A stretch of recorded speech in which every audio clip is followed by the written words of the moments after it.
thank you very much for joining us today for this RESP webinar. This is Harpreet Puri from Canadian LIC. By we're hoping you are doing good by end of this webinar. We are hoping that you will have enough information, or I would say right information about the education plan, kids education plan. So there are like a lot of misconceptions. There are a lot of I would say misconceptions, and there are like wrong information outside. So our whole panel will try to give you the right information about the concept of RESP. So in today's webinar agenda, we will be focusing on three things. First of all, we will be discussing, we'll share the numbers. What is the cost of education?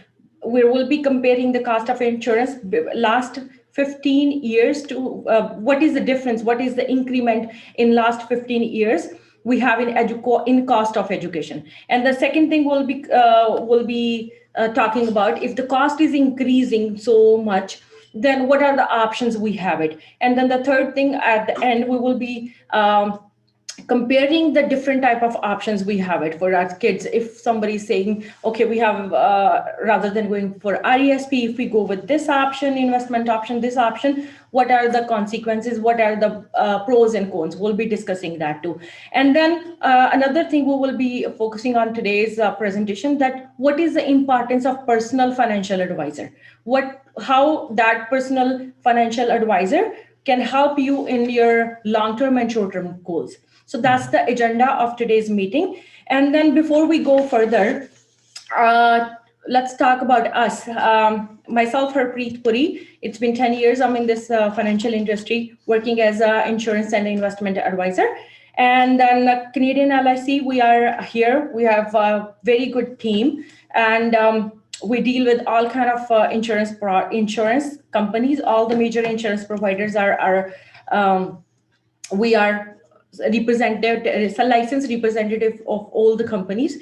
And then the services we provide here is life insurance, critical illness, disability insurance, super visa travel insurances, education plans for kids. Those we do provide that service as well. And then if somebody wants to open TFSA, RSP accounts, we can help you with that too. If somebody wants to set up a group benefit for their businesses, we can help you with that too. And today with this webinar, I have all my colleagues sitting here, Mr. Pushpinder Puri. And Mr. Harjinder Sandhu. Hello. Hi, everyone. Mr. Sandeep Barat. Hello, everyone. So we all are licensed LLQP insurance licensed, investment licensed people here. So we'll be all the team, everyone in the team will be helping you with answering your questions. So as I mentioned in the starting, that cost of insurance is going very high. Yeah. Right. So yes, Harpreet. So thanks for the introduction. So before we go ahead, Harpreet, let's talk about a little bit, because this whole thing, it starts with what is going to be the cost of education in next, maybe when the kids are young, but the kids are going to the college, university next 15 to 20 years.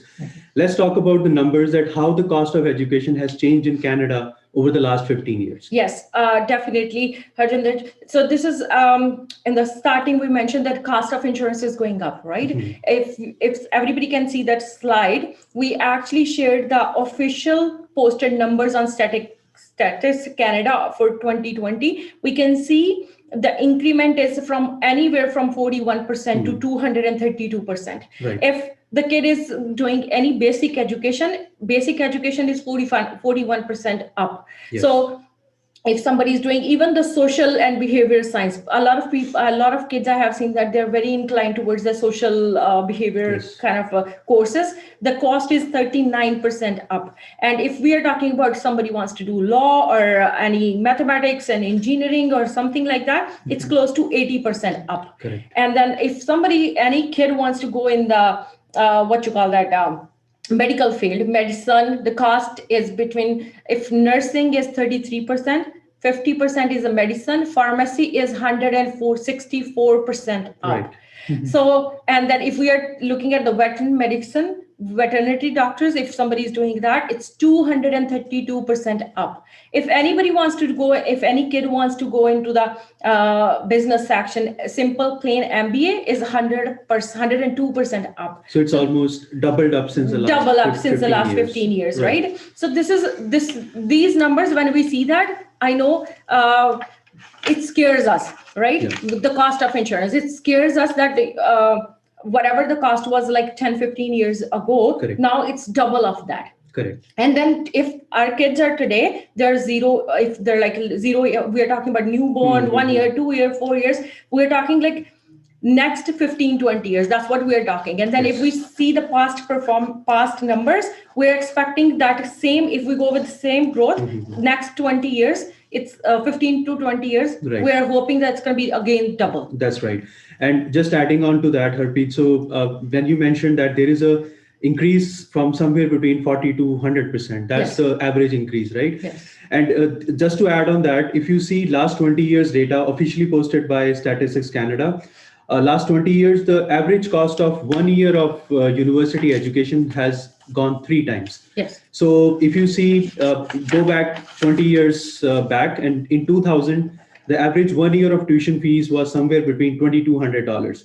And today, when year 2020, when I go and see the Statistics Canada website, then I see the average annual tuition fees is $6,800. So this is close to the $7,000. So close to 3 times increase since last 20 years. That's true. Now, this is where the role of planning comes in. Correct. Then when the kids who are, as you mentioned, are 1 year, 2 year, 3 year old, they will be going to the college, university 15, 20 years down the line. So that means if the current trend continues, the college, university 4-year degree, which on an average today in Canada costs you about $27,000. And if the same trend continues in 20 years down the line, the same university degree will be somewhere in the ballpark of $80,000. So therefore, this is an idea to give to all the parents who will be listening to us that we need to plan as per 20 years down the line. So definitely there is a need to plan. We need to give a strong foundation to a child. There is a need to plan. So Harpreet, the question to you that when we know that there is a need to plan, they need to plan 20 years down the line. What are the options available for the parents to plan for their kids' college, university education? Very good question, Harjinder. Because we start with that. The kids, most of the parents says, okay, Harpreet, we'll do this, we'll do this, we'll do this. But I want to, let's discuss one by one every option. The first choice always parents has is like student loan. Yes. Right? Student loans, first of all, it's not very easy to get the student loan. Yeah. Because there is an eligibility criteria. Eligibility criteria is that there should be, the income has to be very low. Yes. Right? And then income has to be, and parents' income, they see the parents' income as well. So they see the parents' income, they see the kids' income, and then there's what kind of a course you are doing, and all these things. So sometimes it's very hard to qualify for on an average family. It's very hard for a kid to qualify for the student loans. And on top of that, you're paying the interest on that loan. Yes. Right? Yeah. So whatever, if for a certain time period, you are not paying that loan off, but after that you're paying that loan off, yes. Right? And then third thing is when your child is coming out of the university or college, they have a loan on their head. They have to, they need to worry about that they have to pay 50,000, 60,000, 70,000, whatever the loan is, 20,000, they have to pay it back no matter what, right? So that's the worst option. And I don't think this is a very good option. Yeah. And some parents says, oh, I have paid off house, I have equity in my house. The second option most of the parents pick is getting the equity out of the house. And I don't think so that's a very good option as well, because there's the same thing, eligibility criteria has to be there. Yes. Whether there is enough equity in the house, right? Yes. If you're taking out, whether you're eligible to take out that equity or not. Correct. Right? And then after that, you're paying interest on that equity, that yes. Whatever the loan, your equity as a loan, you're taking it out, you're paying equity interest on that. And third thing I always says, you know what, it takes plenty of years to pay off that mortgage, right? Right. We are starting, everybody started, and then we have started like 500,000, 600,000 mortgage. It takes 10 to 15 years to lower that down. And then after when 15 years down, and then when our kids are going back to the university, we're taking again the loan, right? And then at the age of 50, 60, parents are paying off again. They're starting their from the So it impacts their retirement planning. yes, because they're starting all over again. Now all of a sudden I have again 500,000 mortgage on me, Yes. right? So that's not a very good option. And then third option we have is like you're touching your personal savings, which include TFSA account, RRSP accounts. That will be actually hurting your retirements. Yes. Right? If we are, on the other hand, the third option I always is that everybody is getting child benefit, right? Yes. Some portion of child benefit, if we use that to put in an RESP, we can have all these problems can be solved very easily. So you mentioned, Harpreet, about RESP, right? So let's get into that what RESP is and what are the grants available in the RESP. So let's get to that. Now we know by this time, our listeners might be already knowing that yes, they can complement the other options. So we are not saying taking an equity out of the house or taking a loan for the kid is a bad option, but we can complement with. But if we plan from the beginning, then we can avoid all those options and we can actually earn interest on the money that we are contributing to the RESP. And also it's a disciplined saving you can use the child benefit to pay off the RESP. So let's talk about that in detail, help our listeners to understand what RESP is. Definitely. So RESP is a registered, as the name says, it's a registered education saving plan. Most of the people says, okay, saving plan, we can open a saving plan, and then where we can put money on a side on regular basis, on monthly basis, and then we can accumulate some fund.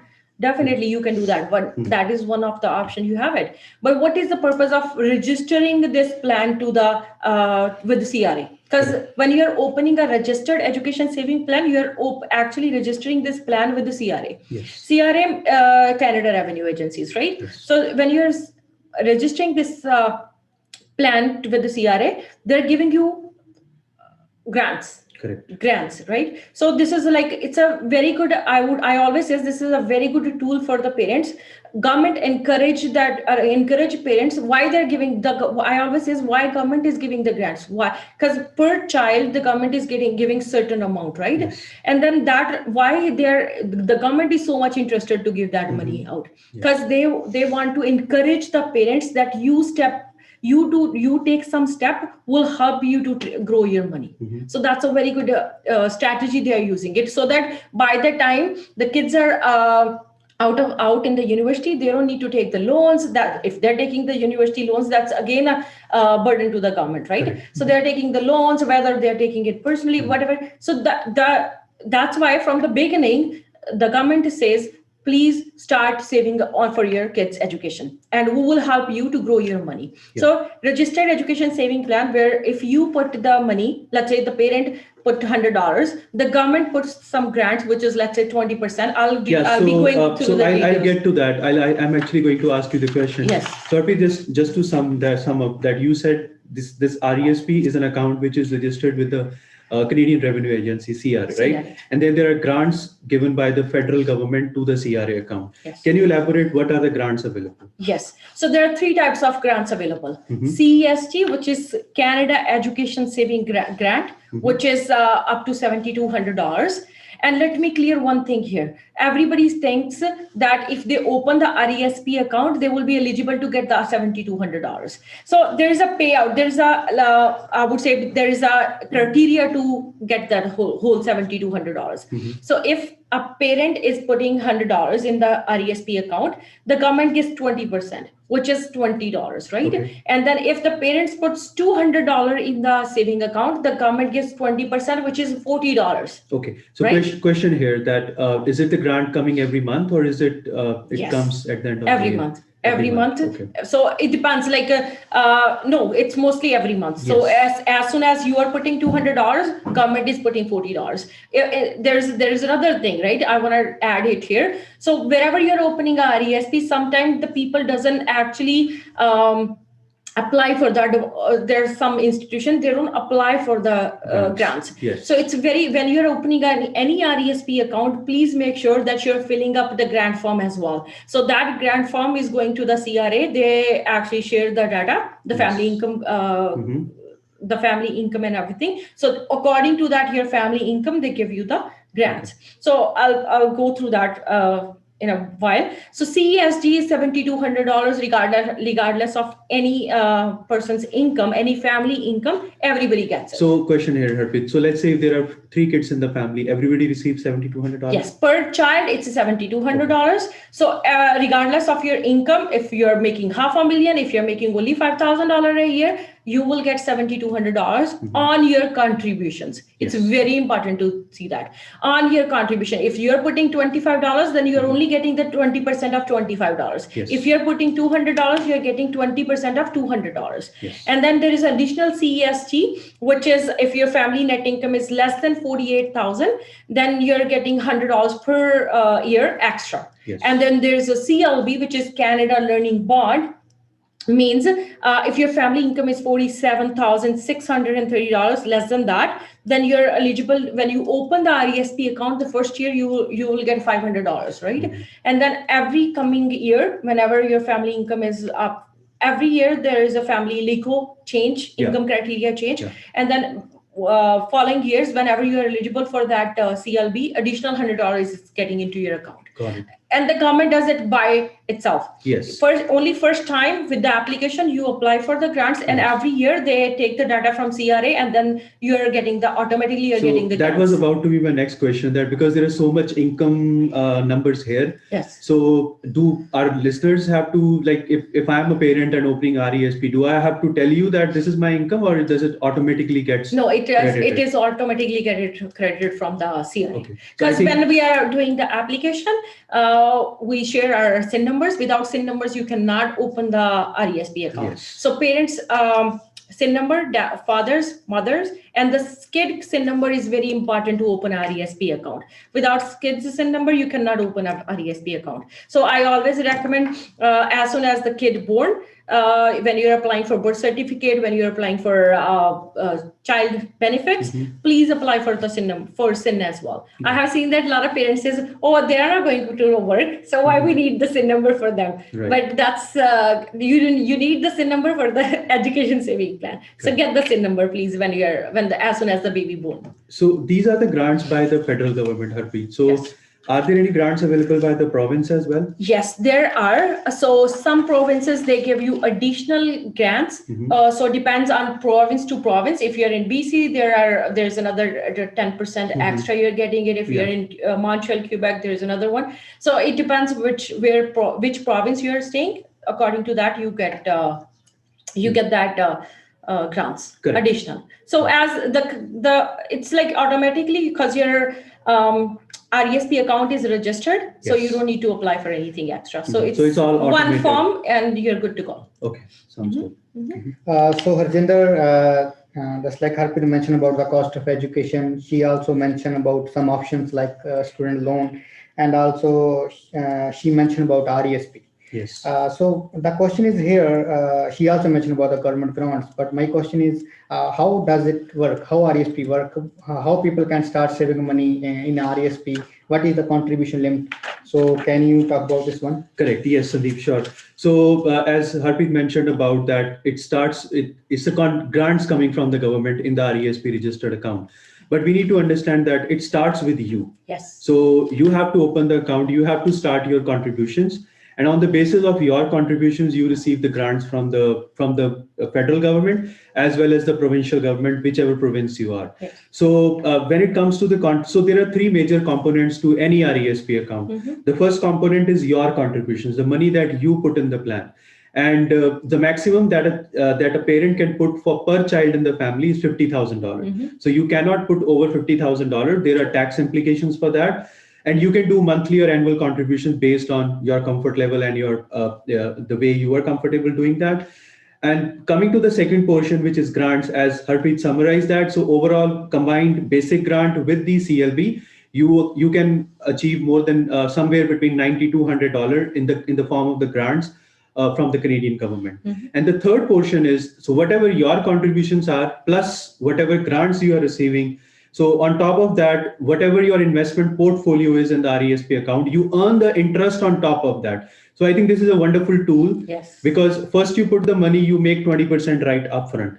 On top of that, based on the investment portfolio, you make additional interest. So This is all like your contributions, grants, and earnings. And this is the reason why we kept the name of this session as ABC. Yes. Because A is your contributions, B is the grants, and C is the earnings that you are making on this.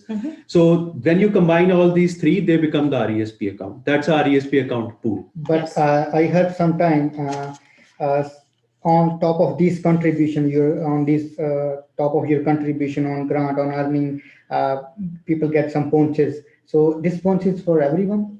That's a good question, Sandeep. So bonus is a specific payout of one single company. There is specific company which gives additional bonus on top of your contributions. So that is a plan specific. So some companies, they give you 15% of additional bonus up to $7,500. And that particular bonus is company specific, number one. Number two, it is specific to the age of the child. Yes. So it's not that every company or every RESP account pays out that. Yes. In general, the RESP account has only three components. So Yes. bonus is additional. So I would recommend if if your kids are less than 4 years old and they are looking for extra bonus, talk to your professional advisor, financial advisor, so they can guide you better on that, which product product is meeting your needs. Correct. So Harpreet, this is all good. So as of now in this session, we talked about the cost of education has changed over the last 15 years. It's expected to grow nearly 3 times in next 20 years. And the RESP is a good option for parents to consider to save for their kids' education. There are grants available, interest you can earn, and in some plans you can earn the bonus as well. Yes. But let's talk, this is how you build the plan over the 18 years. Yes. So the kid is born today, 18 years of age. This is what the parents are doing, putting every month, generating interest, getting the grants. That's what they do in 18 years. Yes. But I think the most important part comes how to exit, how to withdraw the money and use the money. Yeah. So let's talk about that. Yeah, sure. Harjinder, it's very surprising. It's funny as well. I have seen in my last career, in last 10 years career, that most of the parents, they don't know where they have opened the accounts. It's very sad as well. They don't know where they have opened the account. They just know that they have RESP. Yes. And exit plan, forget about exit plan. They don't even sometimes don't know whether they're getting the grants or not. Yes. So here, I just want to pressurize on that too, that if you are opening any RESP account, please stay in touch with your professional advisor, financial advisors, so that whenever there is a need change, whenever there is anything which you need to discuss, which you need to, know that what is, if your investments are going up, if investments are going down, or whatever there is, you should know that, right? And then let's talk about the withdrawals. Yes. This current year, I have actually take out 6 kids money from the RESP accounts. I help the families, right? Yes. So it is very easy. It depends with which company you are, but it is very easy. So they need 3 documents to withdraw the money. First document they needed is the acceptance letter from the college. The second is subscriber or joint subscribers fill up the form, consent letter that they want to withdraw the money, and then third is the bank details they need to, where they will be transferring the money. So it's very simple, right? So now let's talk about how the withdrawals you can take out how the withdrawal will be, right? So let's say, as we mentioned, there's 3 parts: contributions, grants, and interest. Correct. Right? So contribution is a parent's money. Yes. They have put it in the account, and then they earn the grants and then interest on top of that. So contributions are which is principal. Yes. Correct. So that money belongs to parents. If they don't want to they want to take out the whole money in one shot, they can take out whole money in one shot. Yes. And then grants and earnings, that's how they work.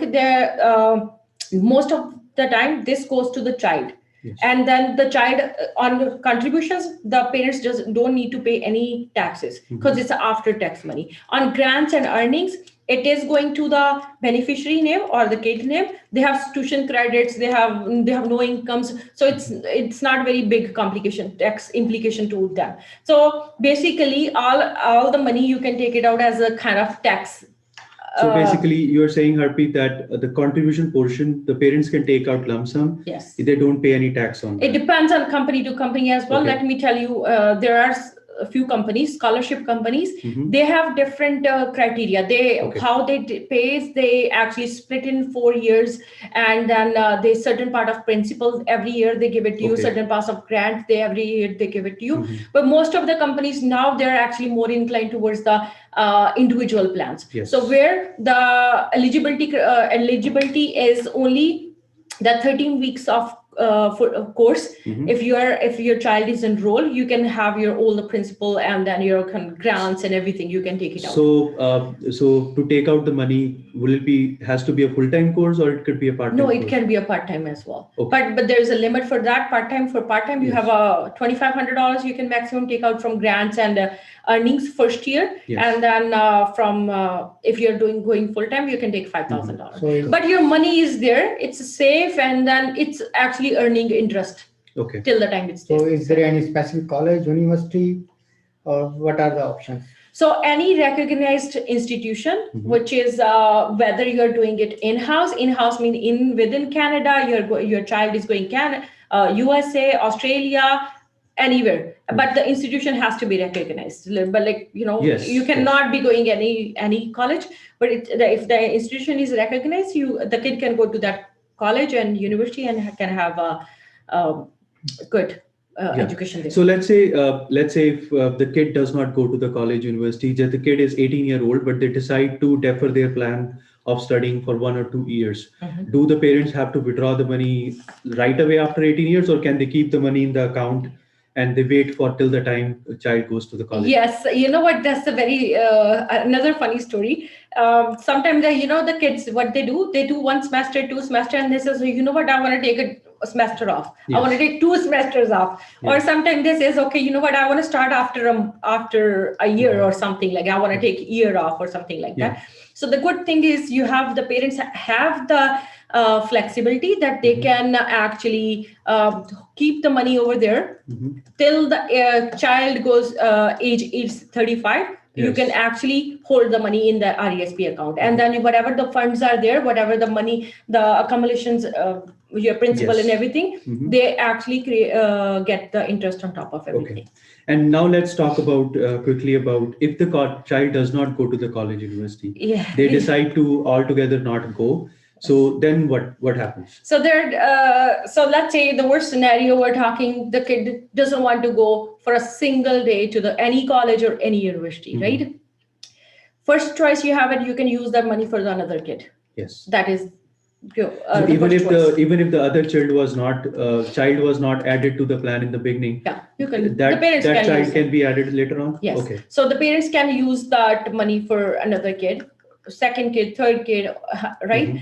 And second thing is, let's say the parent, any kid, nobody's going to only Mhm. single kid, Single whatever the child, scenario, yeah. whatever the scenario is. So then the second choice is that if the parents has the room, whatever the contribution they have made plus interest on whatever on their contribution, they can roll over to their RRSP Yes. without any tax complications.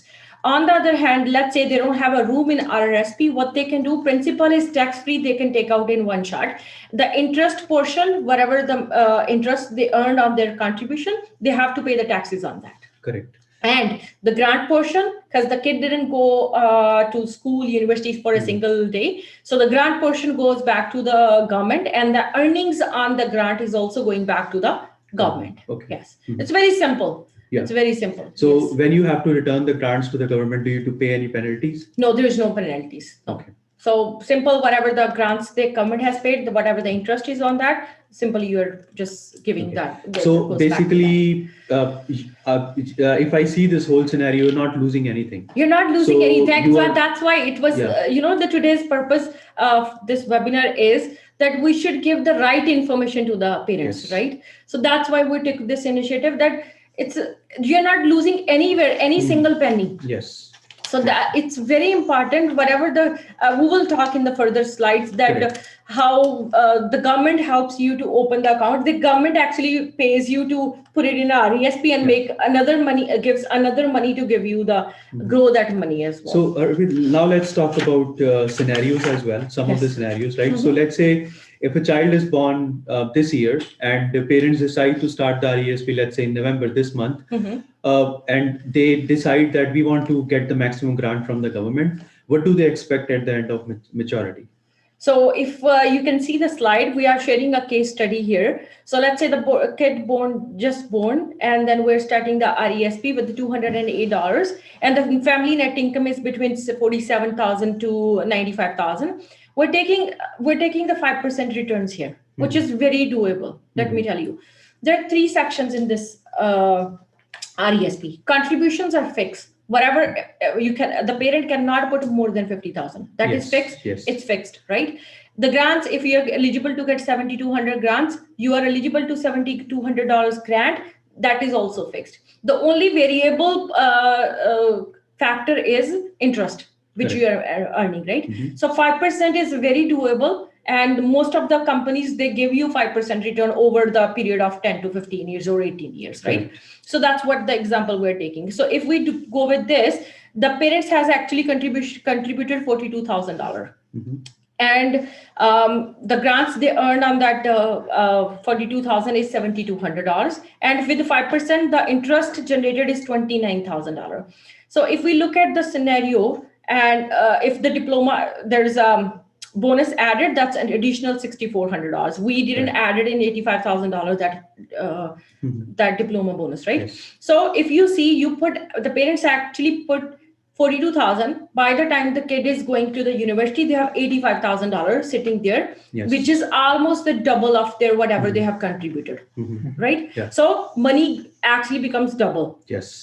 And it's just the disciplinary, I would say, a monthly contribution parents are doing, and then they're generating this a fund for their kids' higher education. Correct. So it's very simple. If you put $42,000, if the returns you are getting is 5%, by the time your child is going to the university, it's close to $85,000. So, Harpreet, my question is here. As we show the case study on 5%, right? So where this 5% came from, and is it fixed or we can get more? As I explained before as well, this is the one factor which is variable. Right? Principal is fixed, grant is fixed. This is the one factor which is variable. So if you can see the slide, we have shared the numbers. Same scenario, $208 putting every month, same income, everything is same. 5%, the fund value is $85,000. But if that number goes to 7%, it's $96,000. And if the returns on your earnings is 9%, it is $121,000. Right. So that's why I always say, if you have your personal financial advisor, it's very doable. From going 5 to 9%, it is very doable. Yeah. So Harpreet, the question here. So when it comes to the investment portfolio, right? So do the customer the parent has a choice of how they design the portfolio, or the advisor has the right to do that?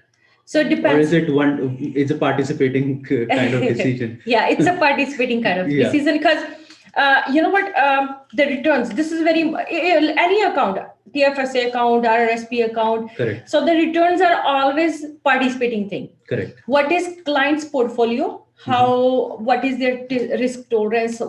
How they're managing the, so there are a lot of factors. What is their family income? What is their assets? How they're managing? How their risk tolerance is? Correct. So everything after everything, then you actually choose the portfolio for the client. And then you invest into that portfolio and then get the returns. Right. So I have a recommendation to all the parents. RESP is not the thing that you're opening an account and leave it, and then that's it. You're done. Yeah.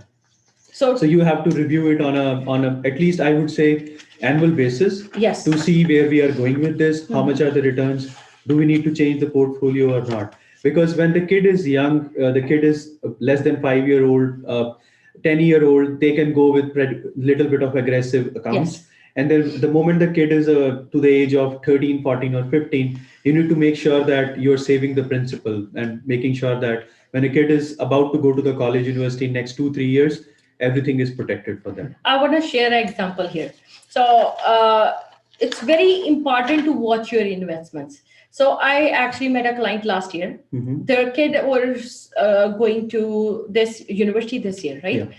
last year they had like 90, close to 96, $97,000 in their RESP account. And I was very happy to see the returns and everything. I said, you are doing very good. Just put this money in a lockdown or put it in GIC or just change the strategy, because Right. that was actually in a very aggressive funds, right? Because your kid is going next year to the university. So you need to change the investment Yes. portfolio, because you are Yes. not in a situation where you have a time to take the risk and stuff. Correct. So I advised the client, and then he went back to that person, and then no, market is not going anywhere, and then this and that. By the time the kid is going to university this year, the $96,000 came down to $78,000. Yes. Mhm. And the kid has to go to the university this year. There's no choice. The parents has to withdraw the money, right? Yes. So I have a recommendation. That's why it's very important that you're dealing with a professional and you're talking to them time to time. Got it. And you're reviewing your RESPs time to time as right. well. No, that's right. That's a good point. So let's talk about the next. Let's say if we are working on this, and the parents sometimes, due to the personal reasons, or maybe sometimes due to the ignorance, we decide to defer the plan. That by the time can you talk a little bit about how if we defer this plan, how this is going to impact the overall amount at the maturity? Yes, we have actually numbers on the screen as well. If we open a same scenario, we're taking the same example, $208 monthly contribution with the 5%. If we are taking the newborn is, if we see the fund accumulation, it's $85,000. Correct. But if we delayed the same for the kid, if we delayed the decision for 5 years, you see the number is 31,000 down. Correct. Now by the time he will be going to the university, he will only have $54,000 in his saving account. And then if you delay by 10 years, look at the investment, look at the fall is 68%, means almost $60,000 you're losing at that. Yes. So, because it's a time related thing, right? Correct. The more time you give it to the investment to grow, the more returns you will get it, the more it's going to grow, right? So if you see the numbers, I recommend, that's why as soon as the kid born, open RESP account. Yes. Right? Right. So that is the right advice. So Harpreet, let's talk about a little bit about the other things that you mentioned in the beginning that in Canada you receive the child benefit, right? Yes. So let's just quickly summarize that. What kind of child benefits are available to the parents here? Yeah. So according to your family income, how many people you are in the family, what is the age of children, number of children in the family, your marital status. Yes. According to that, every family gets a child benefit per month, right? So if we look at that, if the family income, I have actually shared few examples here, that if your family income is $31,000, the per child you will be getting close to $563 approximately, right? These numbers we have run it without just the normal numbers, because there are a lot of factors which actually when they calculate your child benefit, they actually consider that. So you can go to the CRA website, and over there you can use the child benefit calculator, and you can run your numbers, and then you can see how much child tax you're eligible to. Okay. And if the $75,000 your family income is, then you are eligible to get $331. And if your family income is $100,000, you're getting close to $264. Let's see that. Let's take the last example. That your family income is $100,000. And you're getting only $264 per child, right? Yes. So if we go with the 200, if we are getting $264 from the government, and out of those 264, we are putting $208 on the side for RESP, it will make big difference. Yes. Because these 264 in your daily life, it's not going to make much difference. Correct. Right? It's only 264. But these $208 out of those 264, putting on a side and making, because 20% they're making, right away they're making 20%. Yes. And forget about the interest. Let's say there's a 0% interest. Nobody can beat that 20%. Yes. No, when you say this, I remember one quote that the money invested is money earned. Yes. Actually, that is what everybody says. That the money that you invest is the money that you earn.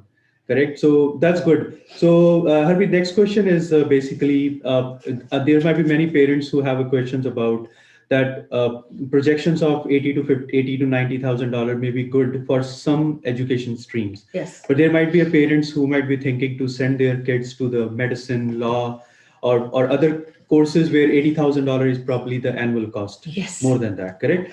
So then what are the other strategies that a parents can use along with RESP to complement and save more for their kids? So let's talk about that. Yes, please. So I would not say that anything can replace RESP. Yes. RESP has to be there. You should, because you're making free money out of that. Correct. On top of RESP, what the other option is, one of the option is you can open a TFSA account. Mhm. Why TFSA account? Because the growth in that account is tax-free. Yes. Right. So when the kids, you will be using that money, there's whatever the money you have made on that money, you will be not paying any taxes, Yes. right? So that's a one benefit. That's why I'm considering this one of the good option to having with RESP. So same thing, RESP, if we put the money in RESP, $208, 50,000, it actually made $85,000, right? Yes. And the parents thinks, no, 85,000 is not enough for us. What they can do, they can, same amount I have took the example, that if they put $208 in TFSA account, and we are going very conservative with 5% return, that will make $72,000 fund, right? So 72,000 here, 85 over there. So you, with the RESP and TFSA account, you made going with the very conservative approach, you actually accumulated $160,000. Yes. And 160,000 is not a small amount. Correct. It's just like, you know what, every investment, whatever we're doing, it needs a discipline. Yes. And that's why I always prefer RESP, because we know that every parent has, I have done a lot of RESPs, lot of RESPs, right? And then why I don't give the parents choice to go there is an option that you go yearly or whenever you want to put it. I don't give them I always give them the disciplined option. Correct. Reason being then, because I'm a parent too, right? So I know that when we have a discipline that we have to pay this much, this has to be going through. So that's the only way most of the parents can actually save the money. Save the money, yes. Right. So basically, TFSA can be a very good option on top of RESP, to yes. save extra money. Correct. For your kids' so education. if you let's say if the parents are planning in an open way for their kids, right? And they can open a TFSA account along with RESP and put probably the same amount or more amount depending upon the TFSA room that they have, and they can accumulate more money in all together. Yes. Correct? Yeah. Okay. The other question that I have is basically there's a kind of information out there that RESP is not a good option, that you should buy a permanent life insurance for your kid because they are young, they have the low cost of insurance. What is your take on that? It's one of the solution, but is it the best solution? That's how I take it. Mm-hmm. Depends on person to person, family to family, but I always say it's not the very good option. Replacing the RESP with the whole life. Yes. If we run the numbers, yes, the one benefit is there that your life insurance is there. It's paid up. I'm taking the participating 20-year paid up plan, right? Correct. So we're taking that. RESP is there, which actually you're paying $208. It accumulated $85,000 with the grants and everything, right? On the other hand, if we're putting participating policy $208 in that, the only thing is that, yes, the policy got paid off. If we are looking at the values, the cash values, it's a dividend policy. Mm-hmm. It's the cash value at the age of 18 is only $33,000. Correct. Right? And compare the 85,000 with 33,000, it's very, very low as compared to $85,000, right?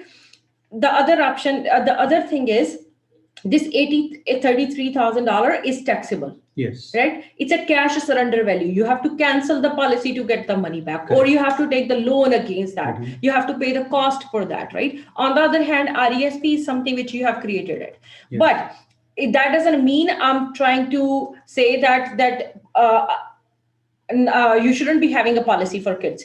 My recommendation as a professional advisor with my past experience is you should have a full contribution in the RESP. And then after, if you have a room, then you should be definitely going for the participating policy for the kids. Reason being that your policy is paid off.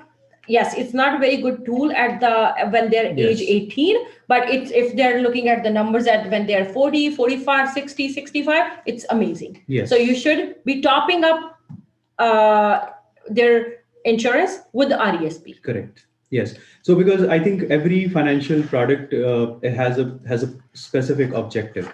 There is a purpose to it, right? Yes. So when it comes to the education savings, you need liquidity.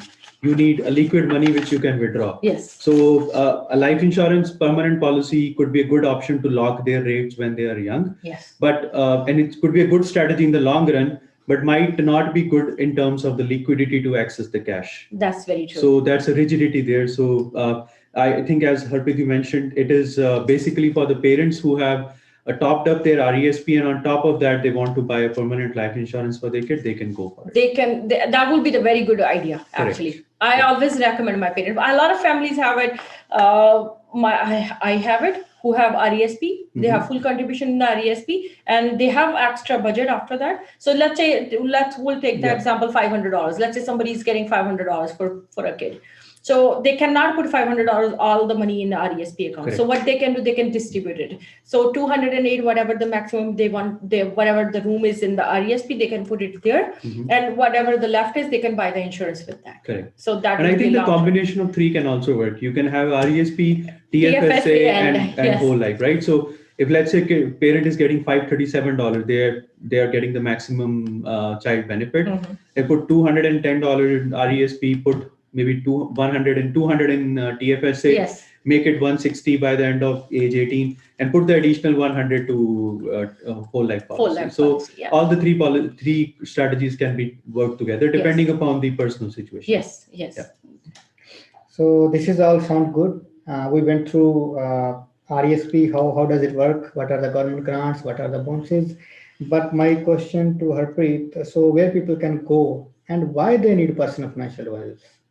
Where they can open the RESP? Yes, where they can open that. Yes. To open a RESP account, there are a lot of options. You can go to any financial institution. You can open the RESP there. There are a lot of companies who are specializing. They have a RESP product. And there are insurance companies who are giving the RESPs as well. So it depends on you, which option you want to go with. As I mentioned before, two things are fixed: principal and grant. No matter wherever you are going, that is there. Third factor is the factor which is interest. So you have to see where you can get the good returns on your money. That's the one of the factor. When you're choosing a financial institution where you're going, that should be the one major factor that you're going there. That's why you're going there, because you will be getting good returns. Correct. And the second thing I want is like second thing I wanted to keep if you're getting the full-time advisor is there, right? So if you're going with a full-time advisor, they can actually, as the situation change, you will get personal one-to-one actually consultation with them. They will be helping you to take out the money. And then there is another thing: if there is a situation change, if your goals has been changed in last 5 years, 10 years, or whatever it is, so they can help you with that too. So I always go with that you should, if we have a problem, if it's a general problem, we go to the general practitioner, right? We go to the family doctor. But if we have a specific problem, financial problem is a specific problem, it's related to your finances, then we should be going to the financial advisor, the specialist who actually can help us with the long run. Correct. And I want to emphasize on one point, Harpreet. I think it's very important to be in touch with whosoever advisor a person is working with, because at the time of the withdrawal, that's when you need it the most. That's very true. Yes. So I always recommend whosoever is your your financial advisor is, please stay in touch with them at least once in a year. Go and meet them, review your things. That doesn't mean if you're going to them, that doesn't mean that you're buying anything from them, or you're, there will be another thing you are adding in your portfolio. Do the proper need analysis, sit down, see your long-term and short-term goals, and then the financial advisor can help you with that how you can achieve those goals. So sometimes we have the short-term goals which can be easily changed, and then Right. sometimes we have a long-term goals which takes longer and big planning to actually achieve Yes. those goals. So Right. it's better to have a personal financial advisor, like personal family doctor or specialist doctor for you, so he knows what's the problem with you. Yes. He knows the history, he knows Yeah, the exactly. Yeah. then they That's can right. suggest the solution accordingly. Yeah. So that is good. So just to sum up everything, right? So we talked about what RESP is. We talked about how the RESP works, the three portions of the RESP. We talked about how much you put and how much you expect. We also talked about the strategies that you can complement with RESP to build a good financial future for your child. Mhm. So I think we can go over the panel to ask, let's see if our parents have any questions. Yes, So, please. I have a few questions here, and there's a question. If anybody wants to ask us any question, we can unmute them. They can raise the hand and then they can ask us questions, please. So we have a question: how the balance of contribution grants will be withdrawn by parent student if studies are permanently discontinued after attending only 2 years of 4 years program. So that's a question we have. How do you take out the rest of the money if the program is permanently discontinued? No, I got it. So I would like to answer this question. So this is, as I told you, there are few companies, there are few products which are where, especially the scholarship plans. Scholarship plans have a payout, a specific payout that kid has to go for this much time. This is the limit that you can take out for every year and stuff like that. I think Mr. Muhammad has actually asked us the question. So but unfortunately what happens if you are in that contract, that scholarship plan, you don't have much choice, but the principal is yours, and then interest on that income is yours. You can talk to the company and you can ask them. I think they will return whatever the principal is, they will return it to you, or if you need any help you can contact us later as well. Yeah. I have another question from Mr. Ajay Parveen. He was asking about, can you elaborate the factor of which interest on returns depends? I think Mr. Arjun, you want okay, to. so I can answer that question. So basically, your interest is dependent on the portfolio that you choose. Yeah. So basically, you have an option to invest the money in the segregated funds and the mutual funds, and depending upon the age of the child, we can design the portfolio. So let's say if the child is less than 5 years old, so probably we can go with aggressive funds in the beginning. Yeah, 'cause And we have as the left child is nearing the age of 10 and 12 and entering into 15, we need to make sure that the principal is protected. So depending upon we sit down with an advisor and we can help you design the portfolio. It depends.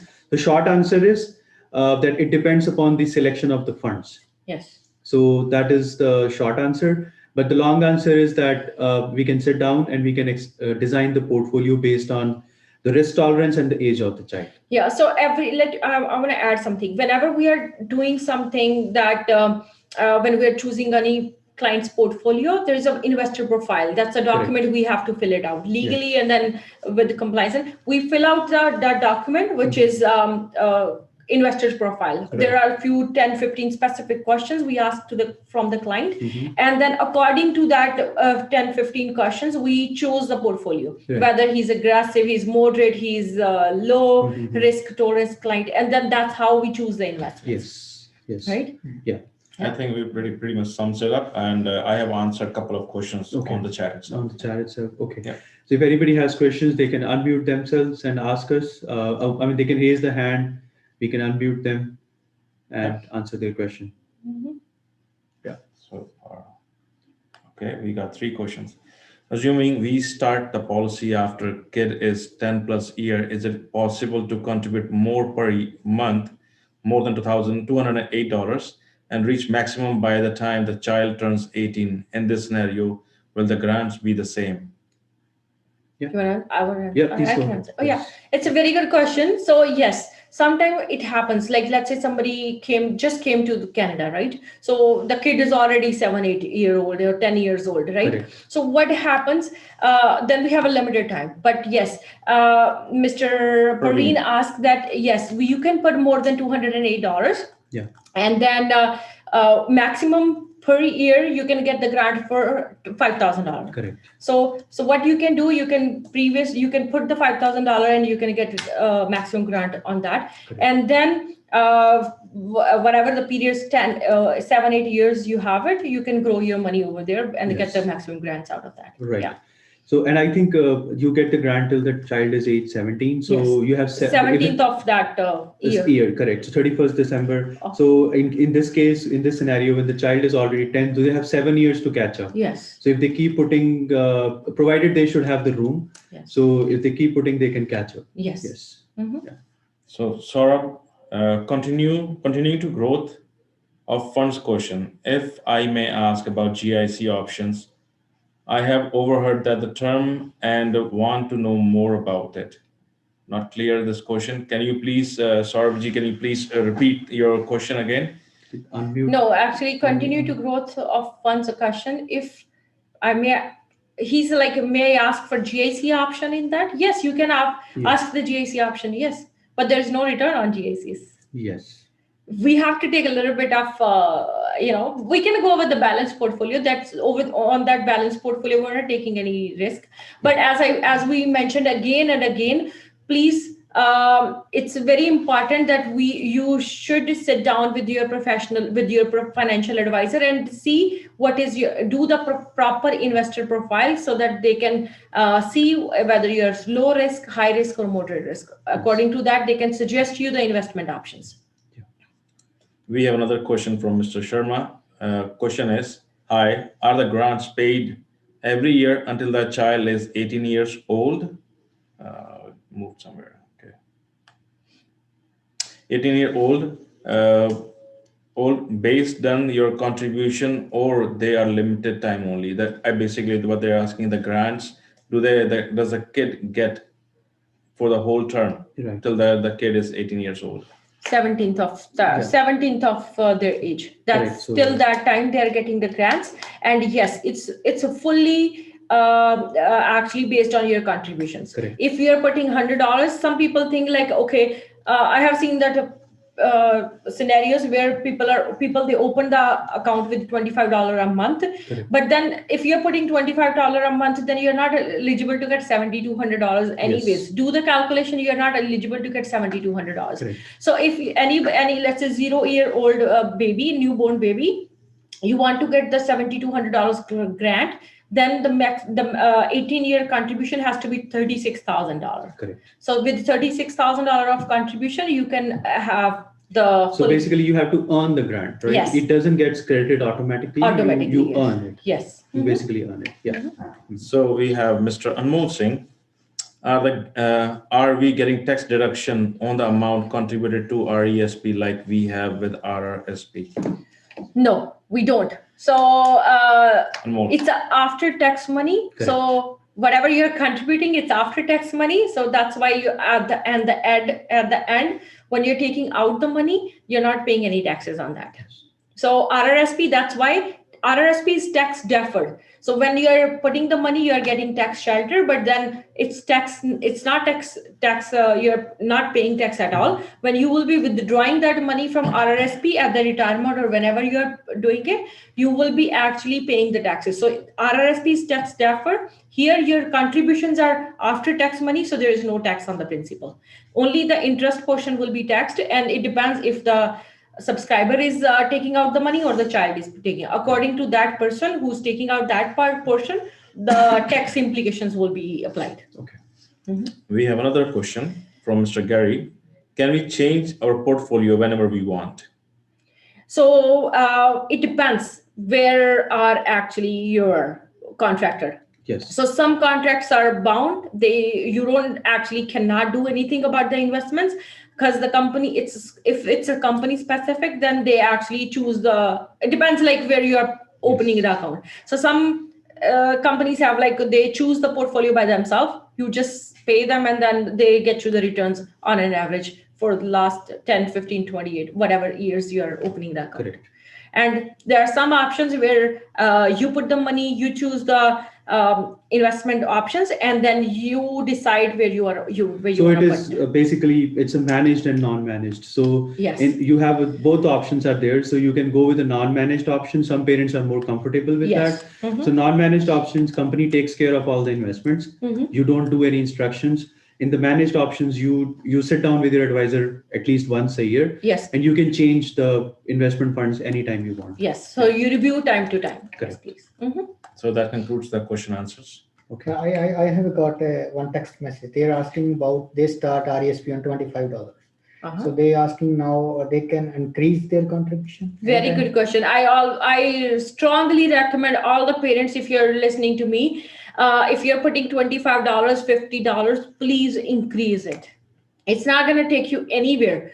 Do the calculation. If you're doing for $25 saving for 10 years or 25 years or 18 years, Correct. how much it's going to be, right? So I always, sometimes, you know what I say, do the maximum contribution. I always start. But yes, if you can, initially you can start with the lower, let's say $50, $100, and down the road, please increase it to the maximum. Yes. Thank you. That's I it. think that concludes the question. So we have a very exciting thing to share. So why don't you go ahead and share with all of us that whosoever has attended this webinar, they will be part of our Protect, Save and Win lucky draw on 31st December. So Mr. Surjit is asking a question. Actually, he raised a hand. So, Mr. Surjit, please go ahead. Hello, Mr. Surjit. Ask to unmute.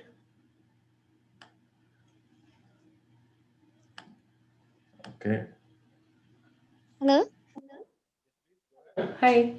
Hi. I have a question regarding the one thing when you describe the RESP amount and the grant value and the interest.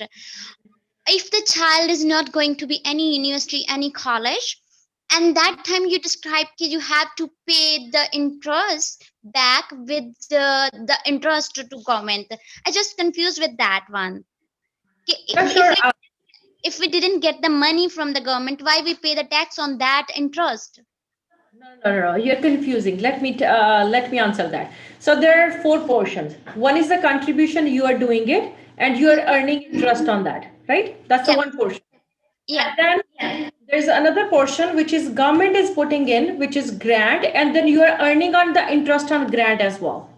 So the if the child doesn't go to the school university, so grant portion going back to the government, and then interest on grants is also going to the government.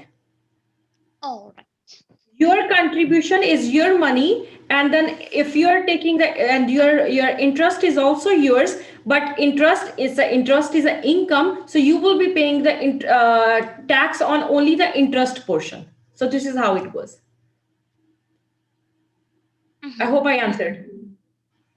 I'm not satisfied yet, because I understand we pay the interest on, we get the interest from the government, the grant portion, the contribution portion, both of them, and we will pay the interest we get the total interest. Am I right? no, I think No. your question is not clear. So let's clear it.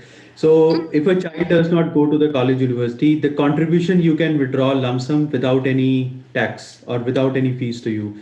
Let's come to the grants. As Harpreet mentioned, grants go back to the government, no problem. Yeah. The interest that you earned on the grants and the principal, right? The interest that you make on the grant portions. When you study the statement of any RESP account, they give it different. They give the breakup actually. So the interest that you earn on the grants, that interest also goes back to the government. Yes. Because it's the interest on government money. Correct. So the interest on government money goes back to government. Correct. And Okay. interest on your money will come back to you. That will be but your the income. only thing is you have to pay the taxes on that interest portion. Correct. Your interest on your income only. That's Yes. all it is. That is what it is. How much interest we get already from the government, our contribution plus interest, so we give back the interest to the government on our interest portion, is it? No, not on your interest portion. It is the No, you're interest. not. I think we can go over this one by one. So because the interest that you earned on the government portion, right, that interest goes back. The interest that you earn on your principal, that interest that will be counted your income. Okay. That All is how right. it will. But I think that will be too complicated to solve this here. And I think it's very easy. The requirements are, it's a 13 weeks course requirement. Yes. So any part-time, full-time trade course, the student is definitely going somewhere. Yeah. Okay, I think you probably got your answer. So I'm gonna mute you. Now I have two questions here. If I'm gonna click answer live. If kids won't go to university, then how would that mean? How do you take out the money? How do you get the money yeah, back? we actually explained in that webinar as well that how you take out the money. If the client doesn't go, the minimum requirement for to get all the money back is 13-week course, whether it's part-time, whether it's full-time. So if the worst scenario, let's take the worst scenario, if the client doesn't go for a single day, university or college anywhere, then you can take out the money from your whatever you have contributed, and your interest on that, your contribution is also your money. Government, the grants from the government goes back to the government, and the interest on government grant is also going back to the government. So that's how it is. We have another good question from Mr. Shergill. He asked, what should be the minimum contribution to get full grant? Example, $100 per month to get the full grant. So if it's a newborn child with $167 a month, you can get the full grant. You don't need to put $208. So with $167 and few cents a month, you can get the full grant. If you multiply that with the 12 into 18, you will see you have actually deposited $36,000, and on $36,000 you get the full $7,200 grant. So I have a question in my mind. Let's just say the number you shared, is it with the age of a child, 0 age, or like a newborn? Let's just say if the kid is 5-year-old now and you still want to get the full grant. Yeah, so there is a calculation you can do it, $36,000 and then divided by number of years you have it, and then divided by 12 and the monthly So actually there's a simple calculation for that, right? Yeah. So if the kid is 5-year-old and then 17-year-old, they will be, by the age of 17, the grant will stop. Yes. So 17 minus 5 is 12 years. So 12 years by 12 months. So that means you have 144 months to put $36,000. Yeah. So divide 36,000 by 144. I'll just give the number right now. 36,000 divided by 144, $250. So $250 a month if the child is 5-year-old. Yeah. You can get the full contribution. Correct. Yeah. Yeah. So that's why it's always important. It's just don't go with that anyone's choice. I always say it's like we take actually Salah from her fence, right? And then there's like, okay, he puts a $200, I'll be putting $200. He puts only $65, I'll be putting only $65. It's a personal Kindly, plan. yes. So kindly sit down with your financial advisor and see how much you're eligible for, and what is your paying capacity on that. And down the road, if you want to increase it, you can increase it. There's another question. Is there any penalty? I think Mr. Sandeep has Yes, a question. I got a message. Yes. They said they have a RSP with another financial institution, but they are not getting what they expected to, right? So now they have some kind of, they have a personal financial advisor. So they can transfer that money to their personal financial advisor. So this is a very good question, right? So it depends where their money is locked. So if it's in the scholarship plan, there will be a loss of, there are some charges, sale charges they have paid. Correct. So there will be a loss of that. But if it's within some insurance company or with the banks, there's no fees or penalties on that. So they can do that. Correct. So it depends where your money is sitting. So transfer is not advisable all the time, but sometime with some institution, it's advisable. You can do it. There's no actually penalties or any charges you're losing or any money you're losing. Yeah. So sometimes you're losing some money. So then I always recommend don't do that, please. Yes. So whatever is there, just keep it there and wait till the child turns 18. Correct. Yeah. And if they are, just a second question in addition to that. So let's say they opened up RESP, but somehow they opened it up in a locked account. Yes. started with 150, right? Yeah. So as you said, transfer is not advisable because you lose the sales sales charges charges that and you stuff. might have paid in some plans.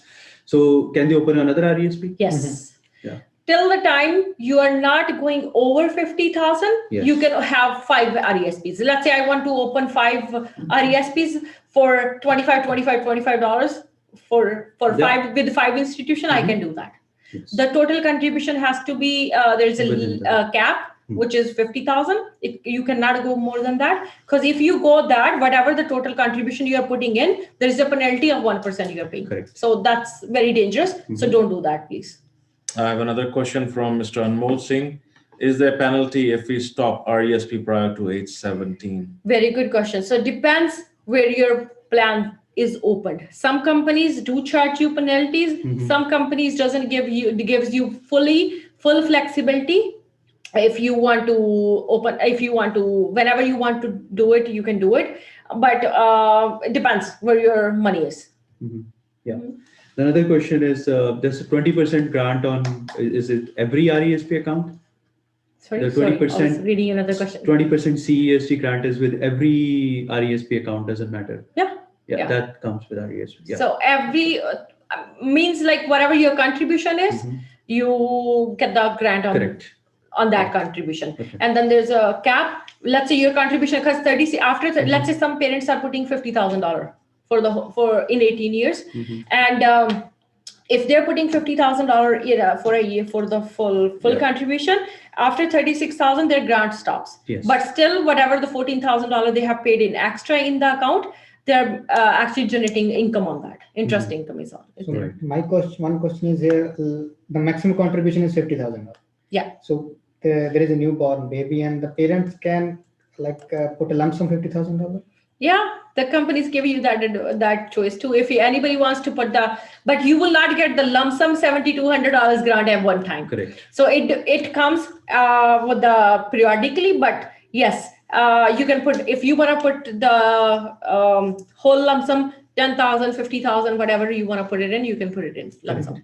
So going along with that same answer, what you just said, we have a question which says, can we put lump sum amount $36,000 before age 18 to get full grant? Yeah, that's what I was answered. No, but let's just say if we choose to put $36,000 at age 17. No, you can't do that. No. So what age?